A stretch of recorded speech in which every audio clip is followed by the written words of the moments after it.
Good morning, students. I welcome you all for the new session. Students, due to circumstances, we have to carry on our teaching learning process online.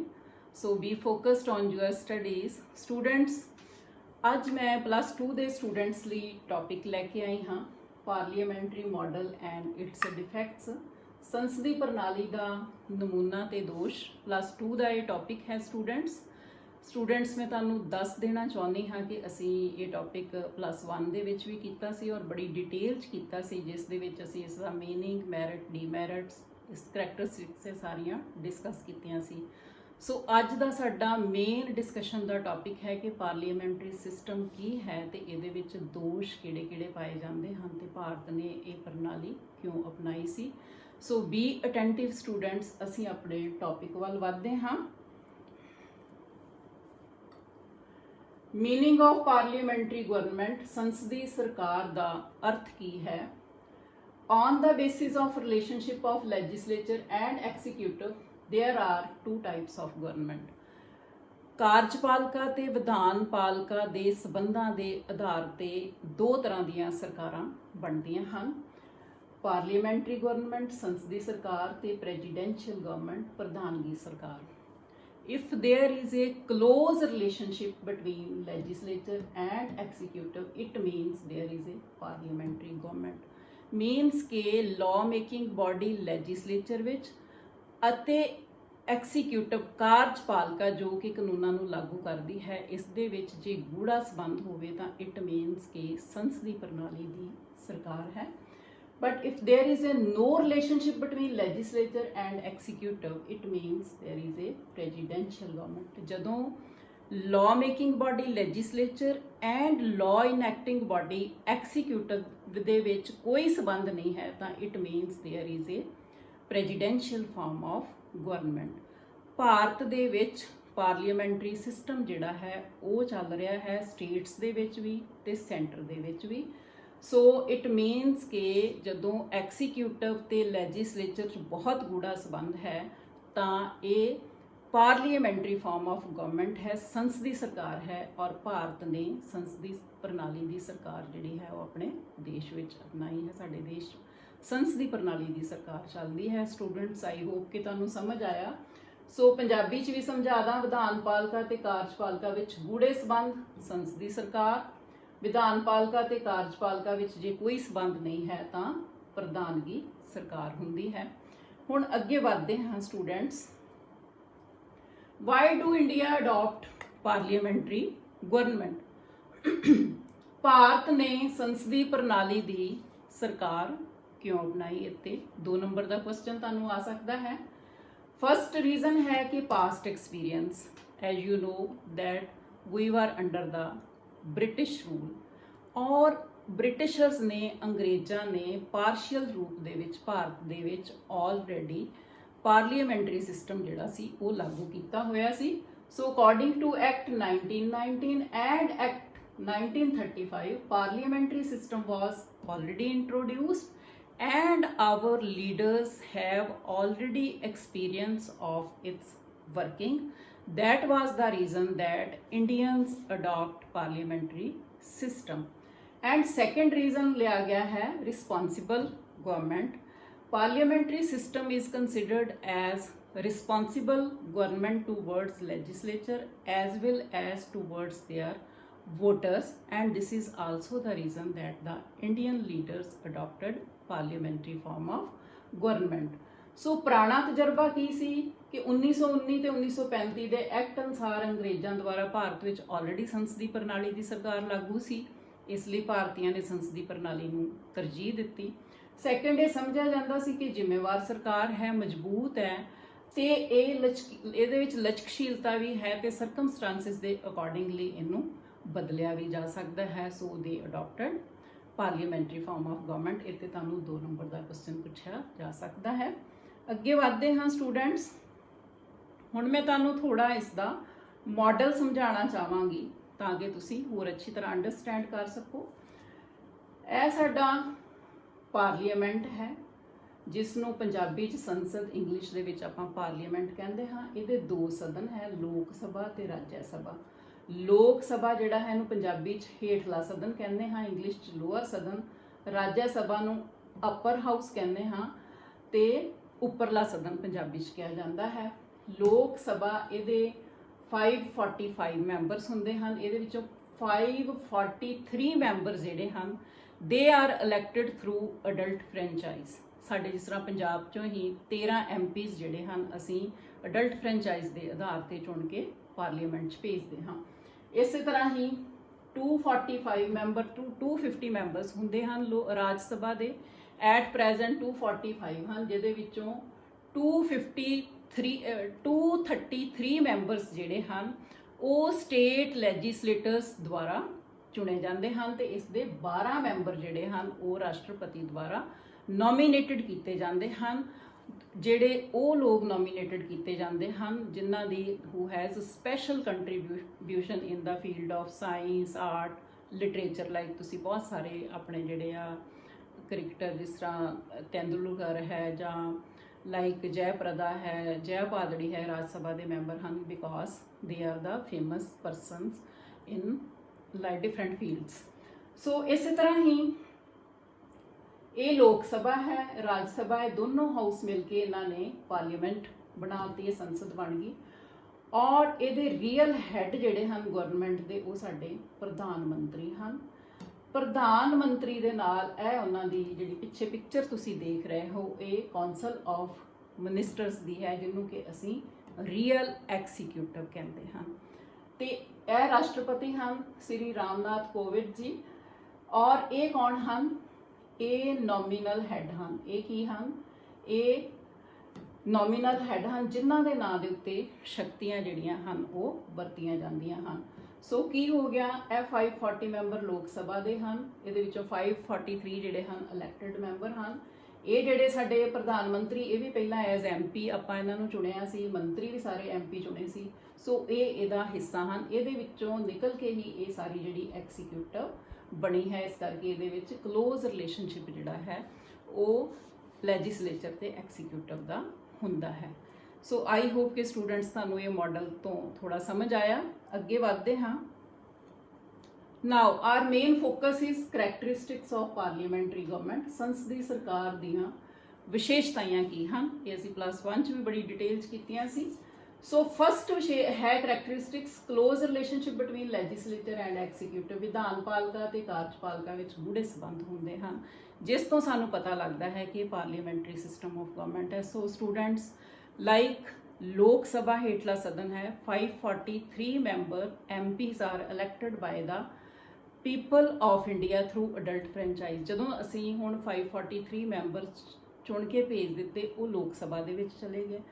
ਲੋਕ ਸਭਾ ਦੇ ਵਿੱਚ ਜਿਹੜੀ party ਨੂੰ ਬਹੁਮਤ ਮਿਲਿਆ ਤਾਂ ਉਸ ਨੂੰ ਰਾਸ਼ਟਰਪਤੀ ਸੱਦਾ ਦਿੰਦਾ ਹੈ ਕਿ ਉਹ ਆਪਣਾ ਲੀਡਰ ਚੁਣਨ। ਜਿਸ ਤਰ੍ਹਾਂ ਕਿ ਅਸੀਂ ਹੁਣ 2019 ਦੀ ਜਿਹੜੀ 17th ਲੋਕ ਸਭਾ ਦੀ ਇਲੈਕਸ਼ਨ ਹੋਈ ਹੈ ਤੇ ਮੈਂ ਉਹਦੀ ਐਗਜ਼ਾਮਪਲ ਦੇ ਦਿੰਦੀ ਹਾਂ ਕਿ BJP ਜਿਹੜੀ ਗਵਰਨਮੈਂਟ ਹੈ ਇਹਨੇ 303 ਸੀਟਸ ਜਿਹੜੀਆਂ ਵਿਨ ਕੀਤੀਆਂ। 272 ਸੀਟਸ ਚਾਹੀਦੀਆਂ ਕੰਪਲੀਟ ਮੈਜੋਰਟੀ ਲਈ, ਬਟ ਇਹਨੇ 303 ਸੀਟਸ ਲਈਆਂ। ਔਰ ਉਹਨਾਂ ਨੂੰ ਸੱਦਾ ਦਿੱਤਾ ਗਿਆ ਤਾਂ ਉਹਨਾਂ ਨੇ ਸ਼੍ਰੀ ਨਰਿੰਦਰ ਮੋਦੀ ਜੀ ਨੂੰ ਆਪਣਾ ਲੀਡਰ ਚੁਣਿਆ, ਜੋ ਕਿ ਲੋਕ ਸਭਾ ਦੇ ਵਿੱਚ ਹੀ ਐਜ਼ MP ਗਏ ਸੀ, ਉਹ ਲੀਡਰ ਚੁਣੇ ਗਏ। ਫਿਰ ਜਦੋਂ ਉਹਨਾਂ ਨੂੰ ਰਾਸ਼ਟਰਪਤੀ ਨੇ ਪ੍ਰਾਈਮ ਮਿਨਿਸਟਰ ਬਣਨ ਦਾ ਸੱਦਾ ਦਿੱਤਾ ਤੇ ਉਸ ਤੋਂ ਬਾਅਦ ਉਹਨਾਂ ਨੇ ਆਪਣੇ ਜਿਹੜੇ ਮਿਨਿਸਟਰਸ ਹਨ ਉਹ ਵੀ ਨਾਲ ਲਏ। ਸੋ ਮਿਨਿਸਟਰਸ ਜਿਹੜੇ ਉਹਨਾਂ ਨੇ ਚੁਣੇ ਕੌਂਸਲ ਆਫ ਮਿਨਿਸਟਰ, ਜਿਹੜੀ ਕਿ ਟੋਟਲ 543 ਮੈਂਬਰਸ ਦਾ 15% ਹੁੰਦੀ ਹੈ, ਮੀਨਸ 80 to 82 ਮੈਂਬਰਸ, ਉਹ ਸਾਰੇ ਕੀ ਬਣ ਗਏ? ਐਕਸੀਕਿਊਟਿਵ। ਸੋ ਵਿਧਾਨ ਪਾਲਿਕਾ ਦੇ ਵਿੱਚੋਂ ਹੀ ਕਾਰਜਪਾਲਿਕਾ ਨਿਕਲੀ। ਵਿਧਾਨ ਪਾਲਿਕਾ ਦੇ ਮੈਂਬਰਸ ਨੇ ਪਹਿਲਾਂ ਆਪਣਾ ਲੀਡਰ ਚੁਣ ਲਿਆ, ਲੀਡਰ ਜਿਹੜੇ ਉਹ MP ਬਣ ਗਏ। ਫਿਰ MP ਸਾਹਿਬ ਨੇ ਜਿਹੜੇ ਪ੍ਰਾਈਮ ਮਿਨਿਸਟਰ PM ਬਣ ਗਏ, ਔਰ ਜਿਹੜੇ PM ਬਣੇ ਉਹਨਾਂ ਨੇ ਫਿਰ ਆਪਣੇ ਨਾਲ ਮਿਨਿਸਟਰਸ ਜਿਹੜੇ ਹਨ ਉਹਨਾਂ ਦੀ ਲਿਸਟ ਰਾਸ਼ਟਰਪਤੀ ਨੂੰ ਸੌਂਪ ਦਿੱਤੀ। ਤੇ ਸੋ ਜਿਹੜੇ ਪ੍ਰਾਈਮ ਮਿਨਿਸਟਰ ਬਣੇ ਤੇ ਜਿਹੜੇ ਮਿਨਿਸਟਰਸ ਬਣੇ they are the part of the legislature. So there is a close relationship between legislature and executive। simple like there is a class of 50 students ਔਰ 50 ਸਟੂਡੈਂਟ ਦੇ ਵਿੱਚ ਤੁਹਾਡੇ ਟੀਚਰਸ ਕਹਿੰਦੇ ਹਨ ਕਿ ਇਹਦੇ ਵਿੱਚੋਂ ਤੁਸੀਂ ਆਪਣਾ ਮੋਨੀਟਰ ਚੁਣ ਲਓ। ਕਿਉਂ? ਮੋਨੀਟਰ ਜਿਹੜਾ ਵਾ ਲਾਈਕ ਵਿਧਾਨ ਸਭਾ ਦੇ ਵਿੱਚ, ਵਿਧਾਨ ਮੰਡਲ ਦੇ ਵਿੱਚ ਜਿਸ ਤਰ੍ਹਾਂ ਜਿਹੜਾ ਉਹਨਾਂ ਨੇ ਆਪਣਾ ਲੀਡਰ ਚੁਣਿਆ ਉਹ PM ਬਣ ਗਏ, ਪ੍ਰਾਈਮ ਮਿਨਿਸਟਰ ਬਣ ਗਏ। ਇਸੇ ਤਰ੍ਹਾਂ ਮੋਨੀਟਰ ਚੁਣਿਆ ਗਿਆ ਤੁਸੀਂ ਕਲਾਸ ਵਿੱਚੋਂ। ਫਿਰ ਤੁਹਾਡੇ ਟੀਚਰ ਕਹਿੰਦੇ ਹਨ ਕਿ ਤੁਸੀਂ ਇਹਦੇ ਵਿੱਚੋਂ 8-10 ਮੈਂਬਰ ਲੈ ਲਓ ਜਿਹੜੇ ਕਿ ਸਕੂਲ ਦੀ ਐਕਸੀਕਿਊਟਿਵ ਮੈਂਬਰਸ ਬਣ ਜਾਣ ਤੇ ਉਹਨਾਂ ਨੂੰ ਅਲੱਗ-ਅਲੱਗ ਡਿਊਟੀਆਂ ਦਿੱਤੀਆਂ ਜਾਂਦੀਆਂ ਹਨ, but they all are the part of the same class. So ਉਹ ਸੇਮ ਕਲਾਸ ਦਾ ਹਿੱਸਾ ਹੈ। ਸੋ ਉਹ ਜਿਹੜੇ 10 ਮੈਂਬਰ ਵਿਦ ਮੋਨੀਟਰ ਹੈ, they are the executive but they are the part of the same class. Similar is legislature ਵਿੱਚ 543 members ਦੇ ਵਿੱਚੋਂ ਹੀ prime minister ਚੁਣੇ ਗਏ ਹਨ, ਉਹਦੇ ਵਿੱਚੋਂ ਹੀ ਕਾਰਜਪਾਲਿਕਾ ਨਿਕਲੀ ਹੈ। So there is a close relationship. I hope कि you can understand। Difference between nominal head and real head. नामात्र ਅਤੇ ਅਸਲੀ ਕਾਰਜਪਾਲਿਕਾ 'ਚ ਫਰਕ ਹੈ।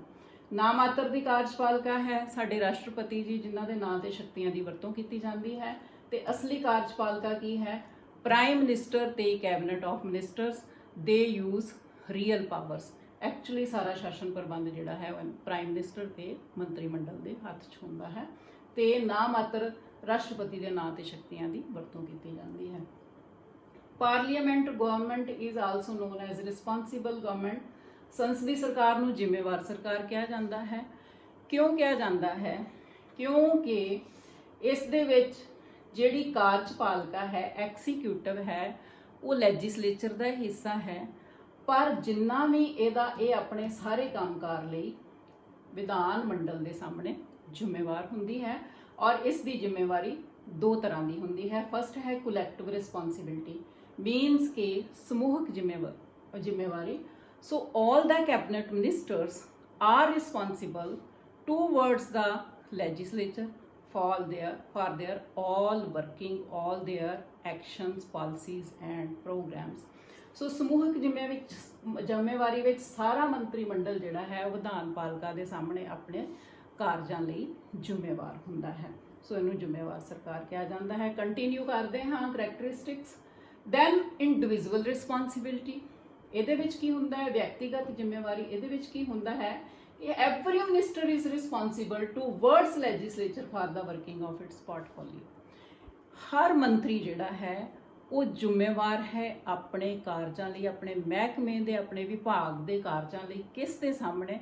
ਲੈਜਿਸਲੇਚਰ ਦੇ, ਵਿਧਾਨ ਮੰਡਲ ਦੇ ਸਾਹਮਣੇ ਜ਼ਿੰਮੇਵਾਰ ਹੈ। ਲੋਕ ਸਭਾ ਦੇ ਮੈਂਬਰ ਉਹਨੂੰ ਅਲੱਗ-ਅਲੱਗ ਤਰ੍ਹਾਂ ਦੇ ਜਿਹੜੇ ਸਵਾਲ ਹਨ ਉਹ ਪੁੱਛ ਕੇ ਤਾਂ ਉਹਦੇ ਕੋਲੋਂ ਆਨਸਰ ਲੈ ਸਕਦੇ ਹਨ। ਲਾਈਕ ਨੋ ਕੌਨਫੀਡੈਂਸ ਮੋਸ਼ਨ ਪਾਸ ਕੀਤਾ ਜਾ ਸਕਦਾ ਹੈ, ਐਡਜਰਨਮੈਂਟ ਮੋਸ਼ਨ, ਅਟੈਂਸ਼ਨ ਮੋਸ਼ਨ, ਧਿਆਨ ਦਿਓ ਮਤਾ ਪਾਸ ਕਰਕੇ ਅਲੱਗ-ਅਲੱਗ ਤਰ੍ਹਾਂ ਦੇ ਸਵਾਲ ਪੁੱਛੇ ਜਾਂਦੇ ਹਨ, ਜਿਹਦੇ ਨਾਲ ਕਿ ਐਕਸੀਕਿਊਟਿਵ ਨੂੰ ਜ਼ਿੰਮੇਵਾਰ ਬਣਾਇਆ ਜਾਂਦਾ ਹੈ। ਤੁਸੀਂ ਸ਼ਾਇਦ ਕਈ ਵਾਰੀ ਜਿਹੜਾ ਸੈਸ਼ਨ ਹੈ ਪਾਰਲੀਮੈਂਟ ਦਾ ਉਹ ਚੱਲਦਾ ਦੇਖਿਆ ਹੋਏਗਾ, ਜਿਸ ਦੇ ਵਿੱਚ ਬਹੁਤ ਸਾਰੇ ਕੁਐਸਚਨ ਆਨਸਰ ਜਿਹੜੇ ਹੁੰਦੇ ਹਨ, ਔਰ ਬਹੁਤ ਰੌਲਾ ਰੱਪਾ, ਬੜਾ ਨੋਇਸ ਜਿਹੜਾ ਹੈ ਉਹ ਵੀ ਕ੍ਰੀਏਟ ਹੋਇਆ ਹੁੰਦਾ ਹੈ। ਸੋ ਇੰਡੀਵਿਜੂਅਲ ਤੇ ਕਲੈਕਟਿਵ ਰਿਸਪੌਂਸਿਬਿਲਟੀ ਜਿਹੜੀ ਉਹ ਐਕਸੀਕਿਊਟਿਵ ਦੀ ਹੁੰਦੀ ਹੈ। Then leadership of the prime minister. ਪ੍ਰਧਾਨ ਮੰਤਰੀ ਦੀ ਲੀਡਰਸ਼ਿਪ ਦੇ ਵਿੱਚ ਇਹ ਸਰਕਾਰ ਕੰਮ ਕਰਦੀ ਹੈ। ਪ੍ਰਧਾਨ ਮੰਤਰੀ is a pivot around which the whole cabinet revolves. So ਪ੍ਰਧਾਨ ਮੰਤਰੀ ਤੇ ਮੰਤਰੀ ਮੰਡਲ ਹੀ ਬੈਠ ਕੇ ਮੇਜਰ ਡਿਸੀਜਨਸ ਜਿਹੜੇ ਹਨ ਉਹ ਲੈਂਦੇ ਹਨ। ਪ੍ਰਧਾਨ ਮੰਤਰੀ ਦੀ ਲੀਡਰਸ਼ਿਪ ਦੇ ਅੰਡਰ ਸਾਰੇ ਪਾਲਿਸੀਜ਼, ਪ੍ਰੋਗਰਾਮਸ ਜਿਹੜੇ ਹਨ ਮੋਸਟਲੀ ਉਹ ਇਨੈਕਟ ਕਰਾਏ ਜਾਂਦੇ ਹਨ। Then parliament government is also government of cabinet of minister. ਇਹਦੀ ਇੱਕ ਖਾਸ ਕਰੈਕਟਰਿਸਟਿਕ ਇਹ ਵੀ ਹੈ ਕਿ ਇਹਨੂੰ government of cabinet of ministers ਕਿਹਾ ਜਾਂਦਾ ਹੈ। Why it is called? Because the major responsibilities, major working is done by the cabinet of ministers. ਤੁਸੀਂ ਕਿੰਨੇ ਮਿਨਿਸਟਰਸ ਜਾਣਦੇ ਹੋਗੇ? ਲਾਈਕ ਫਾਈਨਾਂਸ ਮਿਨਿਸਟਰ ਹੈ ਸਾਡੀ ਨਿਰਮਲਾ ਸੀਤਾਰਮਨ ਜੀ, then Home Minister Sri Amit Shah, then Defence Minister Rajnath ji, then Agriculture Minister Sri Narendra Tomar ji. So mostly the whole working is done by the cabinet of ministers. That's why this government is also called a government of council of ministers or the cabinet of ministers. Political homogeneity, ਰਾਜਨੀਤਿਕ ਇੱਕ ਰੂਪਤਾ ਇਸ ਦੀ ਖਾਸ ਵਿਸ਼ੇਸ਼ਤਾ ਹੈ। So students, ਇਸ ਤਰ੍ਹਾਂ ਕਿ 16th ਲੋਕ ਸਭਾ ਦੇ ਵਿੱਚ ਦੇਖਿਆ ਕਿ ਬੀਜੇਪੀ ਦੀ ਸਰਕਾਰ ਆਈ, ਜਿਸ ਦੇ ਵਿੱਚ ਇਹਦੀ ਕੰਪਲੀਟ ਮੈਜੋਰਿਟੀ ਸੀ। ਅਗੇਨ ਨਾਓ 17th ਲੋਕ ਸਭਾ ਦੇ ਵਿੱਚ ਅਗੇਨ ਬੀਜੇਪੀ ਦੀ ਸਰਕਾਰ ਹੈ under the leadership of our PM Shri Narendra Modi ji. So political ਹੋਮੋਜੈਨਿਟੀ ਇਸ ਦਾ ਖਾਸ ਫੀਚਰ ਹੈ। ਇਹਦੇ ਨਾਲ ਜਿਹੜੀ ਗਵਰਨਮੈਂਟ ਹੈ ਉਹ ਜ਼ਿਆਦਾ ਸਕਸੈਸਫੁਲ ਚੱਲਦੀ ਹੈ। ਪਾਲਿਸੀਜ਼, ਪ੍ਰੋਗਰਾਮ ਜਿਹੜੇ ਹਨ ਉਹ ਜਲਦੀ ਬਣ ਜਾਂਦੇ ਹਨ। Legal recognition to the leader of opposition. ਇਸ ਵਿੱਚ ਵਿਰੋਧੀ ਦਲ ਦੇ ਨੇਤਾ ਨੂੰ ਮਾਨਤਾ ਪ੍ਰਾਪਤ ਦਿੱਤੀ ਜਾਂਦੀ ਹੈ। ਜਿਹੜੀ ਸੈਕਿੰਡ ਲਾਰਜੈਸਟ ਪਾਰਟੀ ਸਾਹਮਣੇ ਆਉਂਦੀ ਹੈ, ਪਾਰਲੀਮੈਂਟਰੀ ਫਾਰਮ ਆਫ ਗਵਰਨਮੈਂਟ ਦਾ ਇਹ ਖਾਸ ਫੀਚਰ ਹੈ ਕਿ ਉਸ ਦੇ ਲੀਡਰ ਨੂੰ ਕੈਬਨਿਟ ਮਿਨਿਸਟਰ ਦੇ ਜਿੰਨਾ ਹੀ ਸਟੇਟਸ ਜਿਹੜਾ ਹੈ ਉਹ ਦਿੱਤਾ ਜਾਂਦਾ ਹੈ। ਬਟ ਬੈਡ ਲੱਕ ਹੈ ਕਿ 16th ਲੋਕ ਸਭਾ ਦੇ ਵਿੱਚ ਵੀ ਭਾਰਤ ਦੇ ਵਿੱਚ ਕੋਈ ਵੀ ਆਪੋਜੀਸ਼ਨ ਦਾ ਲੀਡਰ ਨਹੀਂ ਬਣ ਸਕਿਆ, ਕਿਉਂਕਿ 10% ਸੀਟਸ ਆਫ 543 ਸੀਟਸ ਵਿੱਚੋਂ ਲੈਣੀਆਂ ਹਨ, ਮੀਨਸ ਕਿ 54 ਸੀਟਸ। ਬਟ 16th ਲੋਕ ਸਭਾ ਦੇ ਵਿੱਚ ਕਾਂਗਰਸ ਨੇ 44 ਸੀਟਸ ਜਿੱਤੀਆਂ ਸੀ, ਇਸ ਕਰਕੇ it could not become the leader of the opposition. Similarly 17th Lok Sabha ਵਿੱਚ Congress got only 52 seats, whereas it needed 54 seats. So at present there is no opposition leader, but actually ਸੰਸਦੀ ਪ੍ਰਣਾਲੀ ਦੀ ਸਰਕਾਰ ਵਿੱਚ ਆਪੋਜੀਸ਼ਨ ਦੇ ਨੇਤਾ ਨੂੰ ਕੈਬਨਿਟ ਮਿਨਿਸਟਰ ਦੇ ਜਿੰਨਾ ਹੀ ਦਰਜਾ ਪ੍ਰਾਪਤ ਹੁੰਦਾ ਹੈ। So these are the characteristics of the parliamentary form of government. ਤੁਸੀਂ already +1 'ਚ ਕੀਤੀਆਂ ਹਨ। We focused on them. ਇਹਦੇ ਤੇ ਤੁਹਾਨੂੰ 4 ਮਾਰਕਸ ਦਾ ਕੁਐਸਚਨ ਆ ਸਕਦਾ ਹੈ, 6 ਮਾਰਕਸ ਦਾ ਕੁਐਸਚਨ ਆ ਸਕਦਾ ਹੈ, ਐਂਡ ਆਈ ਹੋਪ ਕਿ ਯੂ ਕੈਨ ਰਾਈਟ ਵੈਲ।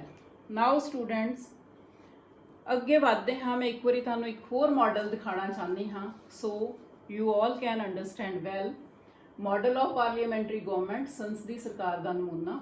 ਇਹ ਪਾਰਲੀਮੈਂਟ ਹੈ, ਇਸ ਦੇ 2 ਸਦਨ ਹਨ, ਇਲੈਕਟਿਡ ਮੈਂਬਰਸ ਲਏ ਹਨ 543 ਲੋਕ ਸਭਾ ਦੇ। ਮੈਕਸੀਮਮ ਮੈਂਬਰ ਰਾਜ ਸਭਾ ਦੇ 250 ਹੁੰਦੇ ਹਨ, ਐਟ ਪ੍ਰੈਜ਼ੈਂਟ 245 ਹਨ, 5 ਮੈਂਬਰ ਹਾਲੇ ਨਹੀਂ ਹਨ, ਜਿਹਦੇ ਵਿੱਚੋਂ 233 are elected by the state legislatures and 12 are nominated by the president. ਇਹ ਦੋਨੋਂ ਸਦਨ ਮਿਲ ਕੇ ਇਹਨਾਂ ਨੇ ਪਾਰਲੀਮੈਂਟ ਬਣਾਈ ਹੈ। ਹੁਣ ਇਹਦੀ ਰੀਅਲ ਐਕਸੀਕਿਊਟਿਵ ਕੀ ਹੈ, ਜਿਹੜੀ ਅਸਲੀ ਸ਼ਕਤੀਆਂ ਦੀ ਵਰਤੋਂ ਕਰਦੀ ਹੈ, ਉਹ ਹੈ ਪ੍ਰਾਈਮ ਮਿਨਿਸਟਰ ਤੇ ਉਸ ਦੀ team, cabinet of minister, and this is also non as head of the government. ਇਹਨੂੰ ਕੀ ਕਿਹਾ ਜਾਂਦਾ ਹੈ? ਰੀਅਲ ਐਕਸੀਕਿਊਟਿਵ।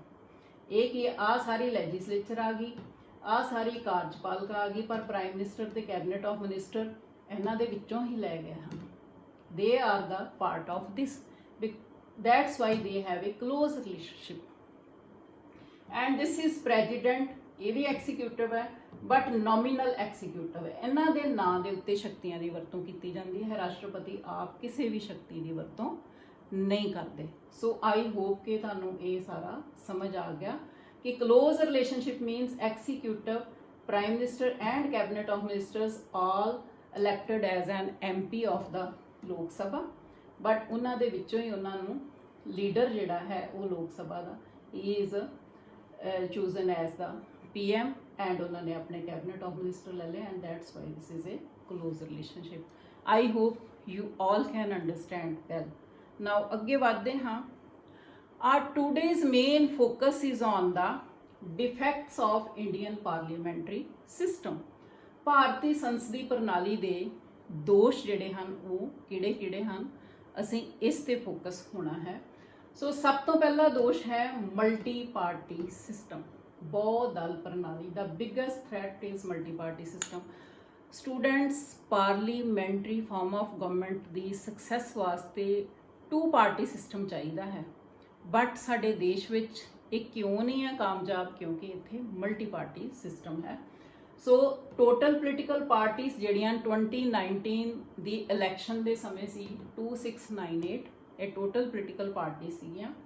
ਫਿਰ ਇਹਦੀਆਂ ਟਾਈਪਸ ਕਿਹੜੀਆਂ ਹਨ? ਰੈਕੋਗਨਾਈਜ਼ਡ ਰਜਿਸਟਰਡ ਨੈਸ਼ਨਲ ਪੋਲੀਟੀਕਲ ਪਾਰਟੀਆਂ 8 ਹਨ, ਜਿਨ੍ਹਾਂ ਦਾ ਮਤਲਬ ਰੈਕੋਗਨਾਈਜ਼ਡ ਵੀ ਹਨ ਇਲੈਕਸ਼ਨ ਕਮਿਸ਼ਨ ਦੇ ਨਾਲ, ਤੇ ਰਜਿਸਟਰਡ ਹਨ, ਇਹਨਾਂ ਦਾ ਪੰਜੀਕਰਨ ਹੋਇਆ ਹੈ, ਇਹ 8 ਹੈ।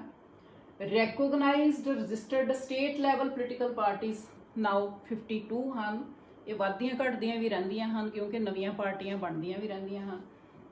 ਇਹ ਸਟੇਟ ਦੀਆਂ, ਜਿਸ ਤਰ੍ਹਾਂ ਸ਼੍ਰੋਮਣੀ ਅਕਾਲੀ ਦਲ ਸਾਡੇ ਪੰਜਾਬ ਦੀ ਪਾਰਟੀ ਹੈ। ਦੈਨ ਅਨਰੈਕੋਗਨਾਈਜ਼ਡ ਰਜਿਸਟਰਡ ਪੋਲੀਟੀਕਲ, ਇਹਨਾਂ ਦੀ ਮਤਲਬ ਅਫੀਲੀਏਸ਼ਨ ਜਿਹੜੀ ਹੈ ਉਹ ਇਲੈਕਸ਼ਨ ਕਮਿਸ਼ਨ ਨਾਲ ਨਹੀਂ ਹੈ, ਬਟ ਰਜਿਸਟਰਡ ਉੱਥੇ ਹੈਗੀਆਂ ਹਨ। ਇਹ ਪਾਰਟੀਆਂ ਹਨ 2638, ਮੀਨਸ ਕਿ ਇਹ ਮਾਈਨਸ ਕਰ ਦਿਓ 60 ਪਾਰਟੀਆਂ ਤੇ 2638 ਪਾਰਟੀ ਰਹੀਆਂ। ਸੋ ਮਲਟੀ ਪਾਰਟੀ ਸਿਸਟਮ ਸਭ ਤੋਂ ਵੱਡਾ ਡਿਫੈਕਟ ਹੈ ਸਾਡੇ ਪਾਰਲੀਮੈਂਟਰੀ ਸਿਸਟਮ ਦੇ ਵਿੱਚ, ਜਿਸ ਕਰਕੇ ਇਹ ਸਕਸੈਸਫੁਲ ਨਹੀਂ ਹੈ। ਅੱਗੇ ਵਧਦੇ ਹਾਂ। ਹੁਣ ਮਲਟੀ ਪਾਰਟੀ ਸਿਸਟਮ ਦਾ ਜਿਹੜਾ ਰਿਜ਼ਲਟ ਹੈ ਉਹ ਕੀ ਹੁੰਦਾ ਹੈ? ਹੰਗ ਪਾਰਲੀਮੈਂਟ, ਲਟਕਦੀ ਸੰਸਦ। ਲਟਕਦੀ ਸੰਸਦ ਮੀਨਸ ਕਿ ਜਿਹਦੇ ਵਿੱਚ ਇੱਕ ਪਾਰਟੀ ਨੂੰ ਮੈਜੋਰਟੀ ਨਹੀਂ ਮਿਲਦੀ ਤੇ ਉਹਨੂੰ ਬੜੇ ਅਲਾਈਅੰਸਿਸ ਕਰਕੇ ਅਲੱਗ-ਅਲੱਗ ਪਾਰਟੀਆਂ ਦੇ ਨਾਲ ਤੇ ਸਰਕਾਰ ਬਣਾਉਣੀ ਪੈਂਦੀ ਹੈ। ਸੋ ਇਨ ਲੋਕ ਸਭਾ out of 540 elected MPs, how many seats are needed for the complete majority? 272। मतलब 543 सीटां विचों 272 सीट्स ਜਿਹੜੀ ਗਵਰਨਮੈਂਟ ਜਿਹੜੀ ਪਾਰਟੀ ਲਏਗੀ ਉਹ ਹੀ ਗਵਰਨਮੈਂਟ ਫਾਰਮ ਕਰ ਸਕਦੀ ਹੈ। ਰਾਸ਼ਟਰਪਤੀ ਉਹਨੂੰ ਹੀ ਸੱਦਾ ਦੇਗਾ ਕਿ ਉਹ ਗਵਰਨਮੈਂਟ ਫਾਰਮ ਕਰ ਲੇ। So there was a hung parliament. क्यों हंग पार्लियामेंट सी? Since 1989 from 9th Lok Sabha to 15th, because not even a single party could get complete majority from since 1989 from 9th ਲੋਕ ਸਭਾ ਟੂ 15th ਲੋਕ ਸਭਾ। ਇਸ ਕਰਕੇ ਹੰਗ parliament ਜਿਹੜੀ ਸੀ ਉਹ ਬਣਦੀ ਰਹੀ, ਜਿਹਦੇ ਵਿੱਚ ਜਿਹੜੀ ਇੱਕ ਪਾਰਟੀ ਆਉਂਦੀ ਸੀ ਉਹਦੀਆਂ ਸੀਟਸ ਪੂਰੀਆਂ ਨਹੀਂ ਸੀ ਹੁੰਦੀਆਂ ਤੇ ਉਹਨੂੰ ਬਾਕੀ ਪਾਰਟੀਆਂ ਦੇ ਨਾਲ ਅਲਾਈਅੰਸਿਸ ਕਰਨਾ ਪੈਂਦਾ ਸੀ। ਜਿਸ ਤਰ੍ਹਾਂ ਕਾਂਗਰਸ ਦਾ ਜਿਹੜਾ ਅਲਾਈਅੰਸ ਆ ਉਹ ਕੀ ਹੈਗਾ ਹੈ? ਯੂਨਾਈਟਿਡ ਪ੍ਰੋਗਰੈਸਿਵ ਅਲਾਈਅੰਸ, ਬਾਕੀ ਪਾਰਟੀਆਂ ਦੇ ਨਾਲ। ਇਸੇ ਤਰ੍ਹਾਂ ਹੀ ਜਿਹੜਾ BJP ਆ ਉਹ DNA, ਡੈਮੋਕ੍ਰੈਟਿਕ ਨੈਸ਼ਨਲ ਫਰੰਟ ਦੇ ਨਾਲ ਅਲਾਈਅੰਸ ਹੈ। ਸੋ ਲੋਕ ਸਭਾ ਵਿੱਚ 543 ਮੈਂਬਰਾਂ ਚੋਂ 272 ਮੈਂਬਰਾਂ ਦਾ ਸਮਰਥਨ ਬਹੁਮਤ ਲਈ ਸਪਸ਼ਟ ਹੈ ਤੇ 1999 ਤੋਂ ਭਾਵ 9ਵੀਂ 10ਵੀਂ 11ਵੀਂ 12ਵੀਂ 13ਵੀਂ 14ਵੀਂ ਤੇ 15ਵੀਂ ਲੋਕ ਸਭਾ ਦੀਆਂ ਚੋਣਾਂ ਦੇ ਨਤੀਜੇ ਵਜੋਂ ਇੱਕ ਵੀ ਪਾਰਟੀ ਮੈਜੋਰਟੀ ਪਾਰਟੀ ਦੇ ਰੂਪ ਵਿੱਚ ਸਾਹਮਣੇ ਨਹੀਂ ਸੀ ਆਈ। ਤਾਂ ਪਾਰਟੀ ਜਿਹੜੀ ਇੱਕ ਪਾਰਟੀ ਆਉਂਦੀ ਸੀ ਉਹਨੂੰ ਅਲਾਈਅੰਸਿਸ ਦੇ ਨਾਲ ਜਿਹੜੀ ਸਰਕਾਰ ਸੀ ਦੂਜੀਆਂ ਪਾਰਟੀਆਂ ਦੇ ਗੱਠਜੋੜ ਦੇ ਨਾਲ ਗਠਬੰਧਨ ਕਰਕੇ ਤੇ ਸਰਕਾਰਾਂ ਬਣਾਉਣੀਆਂ ਪੈਂਦੀਆਂ ਸੀ, ਜਿਸ ਨੂੰ ਕਿ ਹੰਗ ਪਾਰਲੀਮੈਂਟ, ਲਟਕਦੀ ਸੰਸਦ ਅਸੀਂ ਕਹਿੰਦੇ ਹਾਂ। ਆਈ ਹੋਪ ਕਿ ਸਟੂਡੈਂਟਸ ਤੁਹਾਨੂੰ ਸਮਝ ਆ ਗਿਆ। 2 ਨੰਬਰ ਦਾ ਕੁਐਸਚਨ ਆ ਸਕਦਾ ਹੈ ਕਿ what do you mean by hung parliament. Next ਵਧਦੇ ਹਾਂ। ਹੰਗ ਪਾਰਲੀਮੈਂਟ ਦਾ ਰਿਜ਼ਲਟ ਕੀ ਹੋਏਗਾ? Lack of stability and strength, ਸਥਿਰਤਾ ਅਤੇ ਮਜ਼ਬੂਤੀ ਦੀ ਕਮੀ। ਨਾਓ ਸਟੂਡੈਂਟਸ, ਇਹ ਫਿਗਰਸ ਸ਼ੋ ਕਰ ਰਹੀਆਂ ਹਨ। ਸ਼੍ਰੀ VP ਸਿੰਘ 9th ਲੋਕ ਸਭਾ ਦੇ ਵਿੱਚ ਇਹ ਸਿਰਫ 11 ਮੰਥਸ ਲਈ ਜਿਹੜੇ ਸੀ ਇਹ ਪ੍ਰਾਈਮ ਮਿਨਿਸਟਰ ਰਹੇ। ਇਹਨਾਂ ਤੋਂ ਬਾਅਦ ਚੰਦਰ ਸ਼ੇਖਰ ਆਏ, ਉਹ ਸਿਰਫ 6 ਮੰਥ ਲਈ ਰਹੇ। ਫਿਰ ਇਹਨਾਂ ਤੋਂ ਬਾਅਦ ਅਟਲ ਬਿਹਾਰੀ ਵਾਜਪਾਈ ਜਿਹੜੇ ਆ ਉਹ ਆਏ, ਉਹ ਸਿਰਫ 13 ਦਿਨ ਲਈ ਰਹੇ। ਕਿਉਂ ਰਹੇ? ਕਿਉਂਕਿ ਇਹਨਾਂ ਨੂੰ ਜਿਹੜਾ ਬਾਕੀ ਪਾਰਟੀਆਂ ਨੇ ਸਮਰਥਨ ਦਿੱਤਾ ਸੀ, ਜਦੋਂ ਉਹਨਾਂ ਨੇ ਵਾਪਸ ਲੈ ਲਿਆ ਤਾਂ ਇਹਨਾਂ ਦੀ ਗਵਰਨਮੈਂਟ ਡਿੱਗ ਪਈ ਤੇ ਇਹ ਜਿਹੜੇ ਪ੍ਰਾਈਮ ਮਿਨਿਸਟਰਸ ਆ ਇਹਨਾਂ ਨੂੰ ਰਿਜ਼ਾਈਨ ਕਰਨਾ ਪਿਆ ਤੇ ਦੁਬਾਰਾ ਇਲੈਕਸ਼ਨਸ ਹੋਈਆਂ। ਫਿਰ ਇਹਦੇ ਵਿੱਚ ਕੀ ਹੋਇਆ?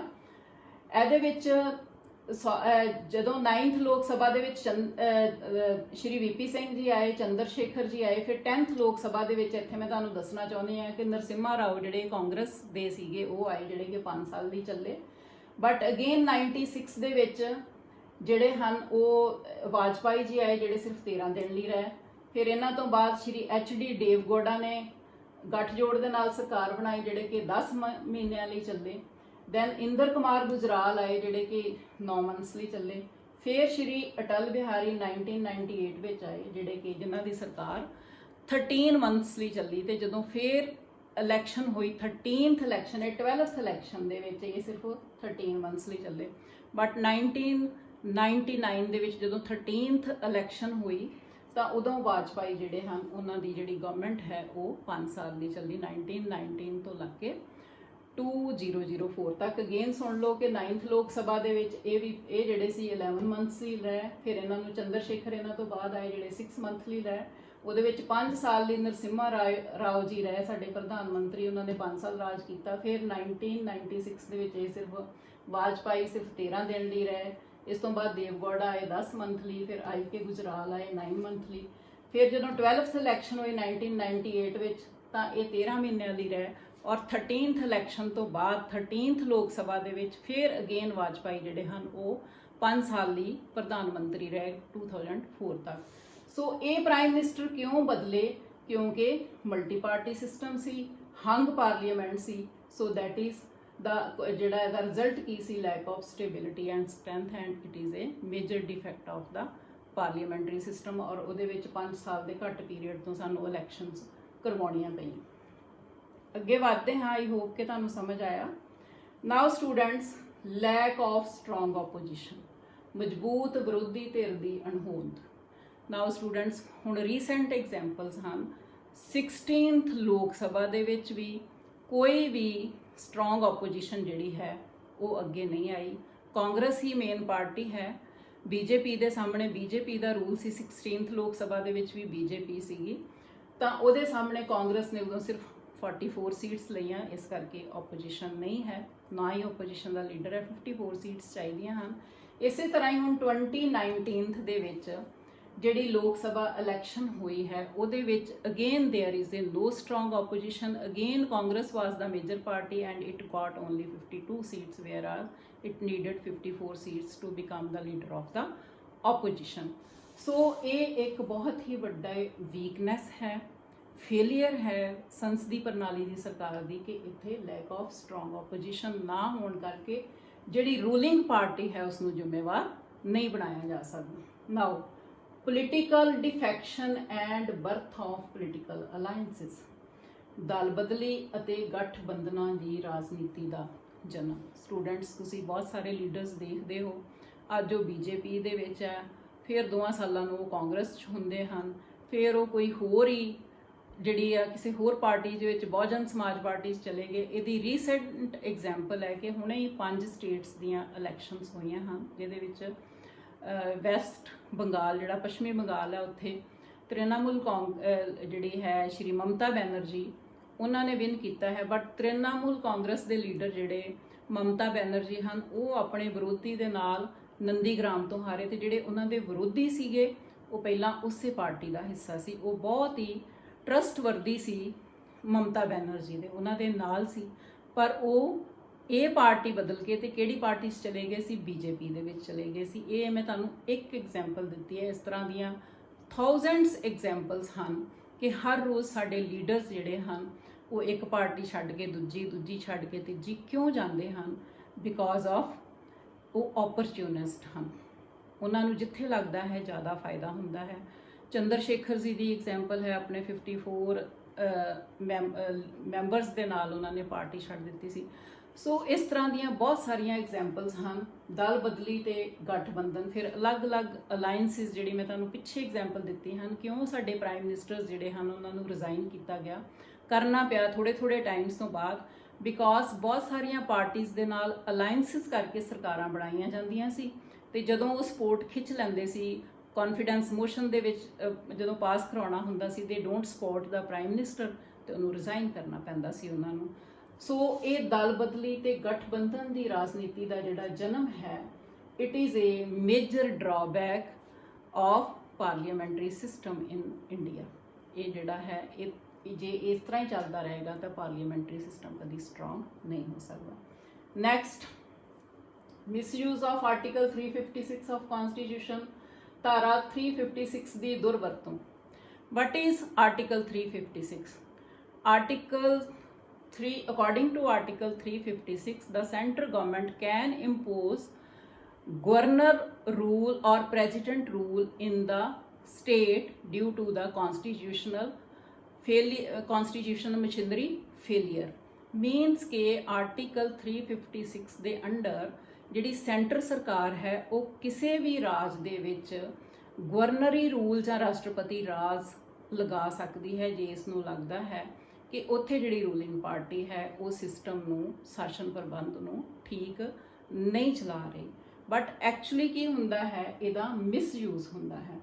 ਸੋ under article 356 it is a provision to impose the president rule in the state due to failure of constitutional machinery, but there is always misuse when opposition ruling party in center tries to dethrone opposite ruling party in states। So how it is misused?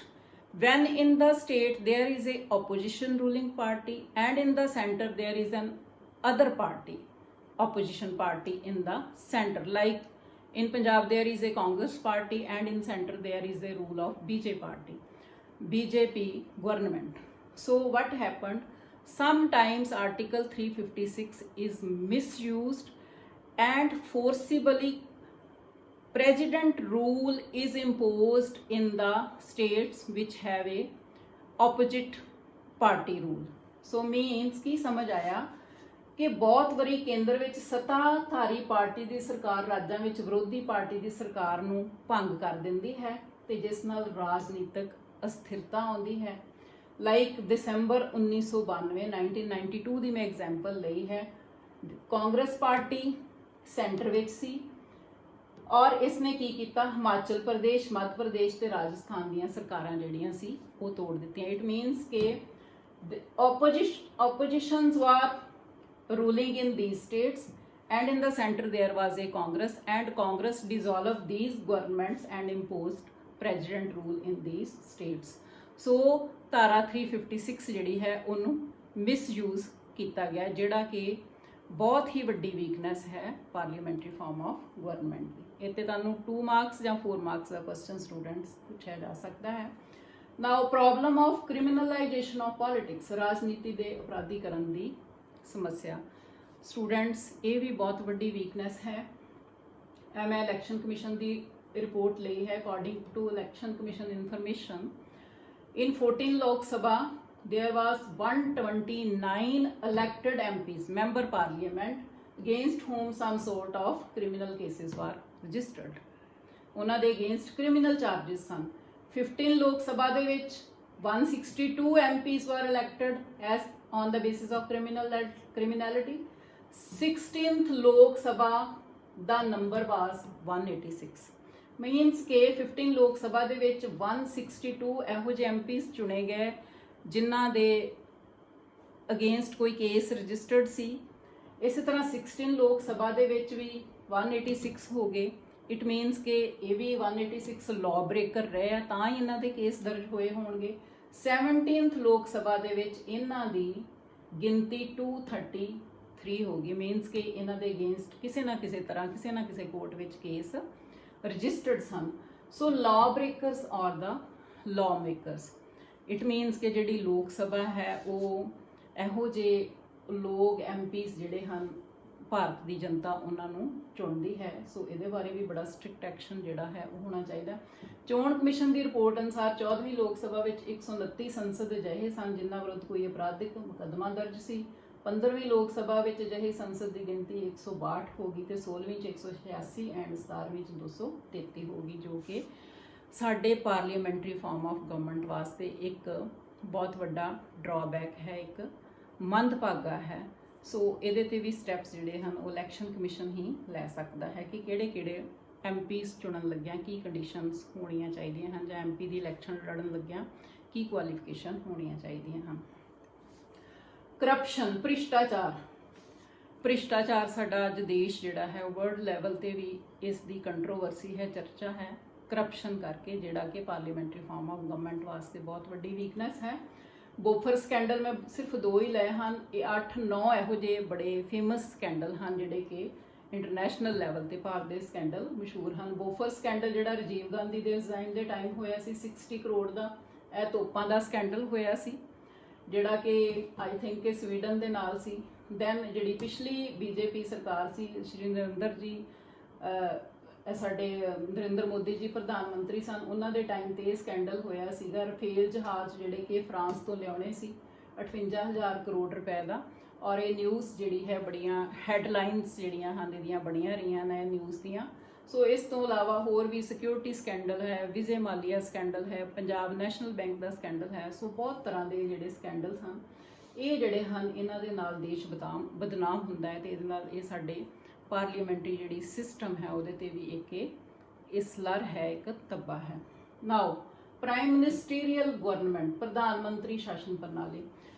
ਸੋ ਇੱਕ ਹੋਰ ਰਵਾਇਤ ਪੈ ਗਈ ਹੈ ਕਿ ਇਹਨੂੰ ਪ੍ਰਧਾਨ ਮੰਤਰੀ ਸ਼ਾਸਨ ਪ੍ਰਣਾਲੀ ਕਿਹਾ ਜਾਂਦਾ ਹੈ। ਕਿਉਂ ਕਿਹਾ ਜਾਂਦਾ ਹੈ ਕਿ ਇਸ ਦੇ ਵਿੱਚ ਪ੍ਰਧਾਨ ਮੰਤਰੀ is as considered as first among equals, but Bharat ਵਿੱਚ ਜਿਹੜੇ ਹਨ Rajiv Gandhi, Shrimati Indira Gandhi and at present ਜਿਹੜੇ ਸ਼੍ਰੀ ਨਰਿੰਦਰ ਮੋਦੀ ਜੀ ਹਨ ਬਹੁਤ ਹੀ ਸਟਰੋਂਗ ਪ੍ਰਧਾਨ ਮੰਤਰੀ ਹਨ ਤੇ ਜਿਹੜਾ ਕੈਬਨਿਟ ਮਿਨਿਸਟਰਸ ਹਨ ਜਿੰਨੇ ਵੀ ਉਹ ਇਹਨਾਂ ਦੀ ਹਰ ਜੋ ਪਾਲਿਸੀ ਪ੍ਰੋਗਰਾਮ ਜਿਹੜਾ ਹੈ ਉਹ ਇਹਨਾਂ ਦੀ ਜਿਹੜੀ ਹੈ ਸਹਿਮਤੀ ਦੇ ਨਾਲ ਹੀ ਸਾਰਾ ਕੁਝ ਹੁੰਦਾ ਹੈ। ਸੋ ਇਹ ਬੜੇ ਪਾਵਰਫੁਲ ਪੋਜੀਸ਼ਨ ਤੇ ਹੁੰਦੇ ਹਨ ਸਾਡੇ ਸਿਸਟਮ ਦੇ ਵਿੱਚ, ਇਹ ਵੀ ਇੱਕ ਵੀਕਨੈਸ ਹੈ।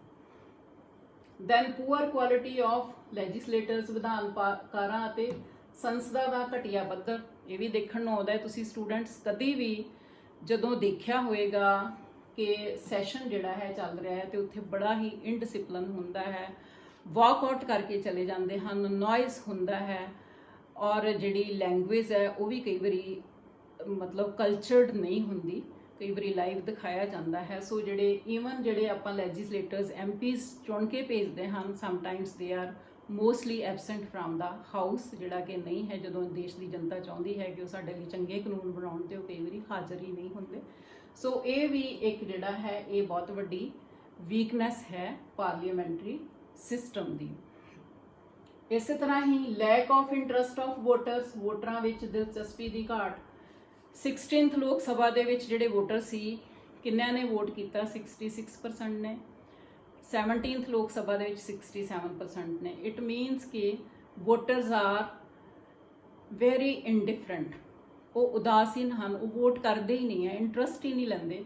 That is the reason that sometimes some criminal based candidates are elected as MPs or the legislators.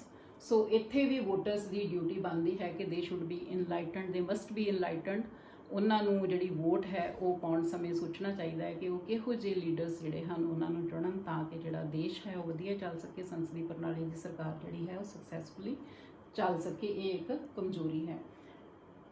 ਨਾਓ ਕਨਕਲੂਜ਼ਨ, ਹੁਣ ਸਟੂਡੈਂਟਸ ਅਸੀਂ ਕਨਕਲੂਡ ਕਰਦੇ ਹਾਂ ਕਿ ਕੀ ਜਦੋਂ ਅਸੀਂ ਇਹਦੇ ਸੰਸਦੀ ਪ੍ਰਣਾਲੀ ਕੀ ਹੈ ਔਰ ਇਸ ਦੇ ਅਸੀਂ ਬੜੇ ਦੋਸ਼ ਜਿਹੜੇ ਹਨ ਉਹਨਾਂ ਬਾਰੇ ਡਿਸਕਸ ਕੀਤਾ ਹੈ ਤੇ ਕੀ ਇੱਥੇ ਪ੍ਰਧਾਨਗੀ ਸਰਕਾਰ ਲਾਗੂ ਹੋਣੀ ਚਾਹੀਦੀ ਹੈ, ਪ੍ਰਧਾਨਗੀ ਸਿਸਟਮ ਜਿਹੜਾ ਹੈ ਉਹਨੂੰ ਅਡਾਪਟ ਕਰਨਾ ਚਾਹੀਦਾ ਹੈ। ਪਰ ਨਹੀਂ, ਅਸੀਂ ਕਹਾਂਗੇ ਕਿ ਨਹੀਂ, ਜਿਹੜੀ ਸੰਸਦੀ ਪ੍ਰਣਾਲੀ ਦੀ ਸਰਕਾਰ ਹੈ ਇਹ ਹੀ ਲਾਗੂ ਰਹਿਣੀ ਚਾਹੀਦੀ। ਪਰ ਜਿਹੜੇ ਇਹਦੇ ਦੋਸ਼ ਹਨ ਉਹਨਾਂ ਨੂੰ ਖਤਮ ਕਰਨਾ ਚਾਹੀਦਾ। ਲਾਈਕ ਜਿਹੜੇ ਵੋਟਰਸ ਹਨ ਉਹ ਇਨਲਾਈਟਨਡ ਹੋਣੇ ਚਾਹੀਦੇ ਹਨ।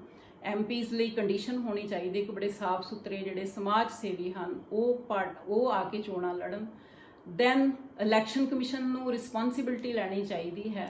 ਔਰ ਜਿਹੜੀਆਂ ਪਾਰਟੀਆਂ ਜਿਹੜੀਆਂ ਹਨ ਬਣਦੀਆਂ ਹਨ ਉਹ ਜਿਹੜੀਆਂ ਹਨ ਉਹ ਸੈਕੂਲਰ ਬੇਸਡ ਹੋਣ, ਉਹ ਵਧੀਆ ਜਿਹੜੀਆਂ ਪੋਲੀਟੀਕਲ ਪਾਰਟੀਆਂ ਹਨ ਉਹ ਸਾਹਮਣੇ ਆਉਣ ਤੇ ਲੋਕਾਂ ਦਾ ਜਿਹੜਾ ਵਿਸ਼ਵਾਸ ਜਿੱਤਣ। ਔਰ ਮਲਟੀ ਪਾਰਟੀ ਤੋਂ ਸਾਡਾ ਦੇਸ਼ ਜਿਹੜਾ ਹੈ ਉਹ ਸਟਰੋਂਗ ਟੂ ਪਾਰਟੀ ਸਿਸਟਮ ਵੱਲ ਜਿਹੜਾ ਵਧਣਾ ਚਾਹੀਦਾ ਹੈ। So after analysing the defects of parliamentary government system the conclusion is that they must be removed for the success of system and progress of the country। like right use of article 356 the right use ਹੋਣਾ ਚਾਹੀਦਾ ਹੈ। enlightened voters and disciplined leaders we are need। ਸੋ ਇਸੇ ਤਰ੍ਹਾਂ ਹੋਰ ਡਿਫੈਕਟਸ ਜਿਹੜੇ ਹਨ ਉਹਨਾਂ ਨੂੰ ਵੀ ਖਤਮ ਕਰਨਾ ਚਾਹੀਦਾ ਹੈ। ਸੋ ਅਸੀਂ ਰੁਕਾਵਟਾਂ ਦਾ ਅਧਿਐਨ ਕਰਨ ਤੋਂ ਬਾਅਦ ਇਹ ਸਿੱਟਾ ਕੱਢਦੇ ਹਾਂ ਕਿ ਰੁਕਾਵਟਾਂ ਦੂਰ ਕਰਨੀਆਂ ਬਹੁਤ ਜ਼ਰੂਰੀ ਹਨ, ਜਿਵੇਂ ਧਾਰਾ 356 ਦੀ ਸਹੀ ਵਰਤੋਂ, ਸੂਝਵਾਨ ਵੋਟਰ ਚੁਣੇ, ਨੇਤਾਵਾਂ ਦਾ ਵਧੀਆ ਪੱਧਰ, ਦੋ ਦਲ ਪ੍ਰਣਾਲੀ ਆਦਿ ਨਾਲ ਸੰਸਦ ਦੀ ਸਫਲਤਾ ਤੇ ਦੇਸ਼ ਦੀ ਤਰੱਕੀ ਲਈ ਨੂੰ ਵਧਾਇਆ ਜਾ ਸਕਦਾ ਹੈ। ਸੰਸਦੀ ਪ੍ਰਣਾਲੀ ਜਿਹੜੀ ਹੈ ਉਹ ਵੀ ਸਫਲਤਾਪੂਰਵਕ ਚੱਲ ਸਕਦੀ ਹੈ। ਸੋ ਆਈ ਹੋਪ ਕਿ ਸਟੂਡੈਂਟਸ ਤੁਹਾਨੂੰ ਸਮਝ ਆ ਗਿਆ ਹੋਵੇਗਾ। अच्छी तरह अपने नोट्स बना लेना। Thank you very much.